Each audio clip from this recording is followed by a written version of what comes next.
I had one trans friend that I thought I could rely on. She was a hairstylist, and I would go to her shop to get my hair done, because that's what you do when you go to a hairstylist, you get your hair done. And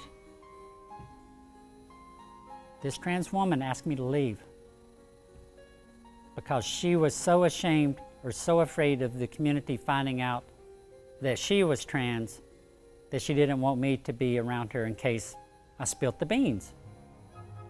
So now I was excluded from my own community. I didn't know what to do. So I threw myself into another softball league. I found a heterosexual, cisgendered softball league. And I played religiously. Oh my goodness, I would play Monday, Tuesday, Wednesday, Thursday, Saturday, Sunday, and then start all over again. 4 games a night. I just lost myself in sports. Baseball, softball, disc golf, they've always been there. Sports are just like one of the most freeing things for me there are. During that time though, because of all of the hardships I'd had in the K-Town softball and with my schools, I was completely stealth, which meant that I couldn't get close to anybody. Because you can't get close to anybody if you can't be real with them. If I had to constantly think about, when I talked about my childhood or anything, am I going to use the wrong pronoun? Am I going to call myself a boy from my childhood? Am I going to call myself, I don't know. So I would go play the softball games, pretend to bond with them, and then kind of go sit by myself.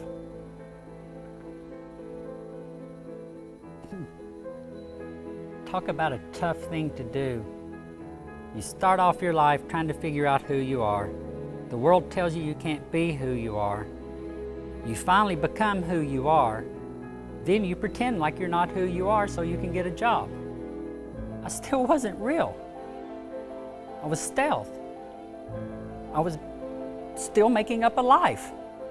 I had to always explain. If they talked about if I'm married, I'd have to, the lies. I just had to constantly build lies. And finally, the lies, well, as lies do, they weigh on your soul and eventually something's got to give. But one thing that did happen during this time of being very stealth was that sport right there came back into my life. When I started playing disc golf again, this time as a woman, even though I was stealth, I was part of a community, a real, legitimate, actual community, the community of disc golfers. They're family. These are people that I go hang with. These are people I go have meals with. These are the people that I camp with. These are the people these are my friends and my family. We all have the same things in common. We love nature. We love to hike. We love to throw things through the air. And we love talking to people. And I got really good at the game. Really good at the game. So good at it, in fact, that the first big time tournament that I played in, because believe it or not, just like in regular golf, there are tournaments for this sport. And a lot of people show up for them, and there's a lot of tournaments. And the first tournament I ever played in as a member of the PDGA was the Bowling Green Amateur Championships. I won the thing, just straight up won it. Was incredibly proud of myself because something had happened before that tournament that scared me. You see, when I signed up for the tournament, one of the people in Knoxville, Tennessee that is a disc golfing friend of mine felt that it was a cheater, felt that I cheated, that I had a competitive advantage because I was born with a male body. Never mind the fact that I'd had surgery so many years ago, never mind the fact that I'd been on hormones for years and years and years, this person decided that I was cheating. and they contacted the PDGA, the Professional Disc Golf Association, and outed me. So one day I come home and I check my email, and there is an email from the Professional Disc Golf Association's eligibility department. Very professional letter, very well written, very compassionate, saying, hey, we've heard this about you. If it's not true, we apologize to you. If it is true, we need to talk to you because there may be some eligibility issues. I thought, well, here we go again. Being transgendered, I'm gonna get the old heave-ho, see you later. So they contact me.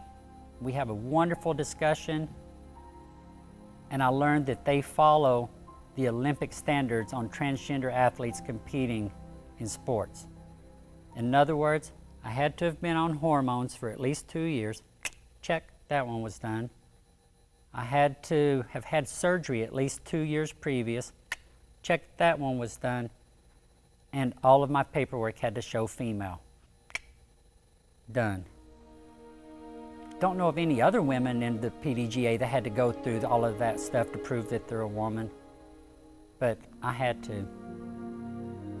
And I passed, which is, I don't know. I'm thankful that the PDGA accepts me, because there's a lot of sports out there where trans athletes aren't accepted. There's a lot of sports out there where, as a matter of fact, trans athletes are made fun of, they're bullied, they're shunned, they're verbally abused. Not the case in disc golf. Like I said, I show up to my first tournament, the Amateur Championships of Bowling Green, Kentucky, and I win. I turn professional the very next day, and to this day, I am a professional disc golfer in the women's division. That is huge.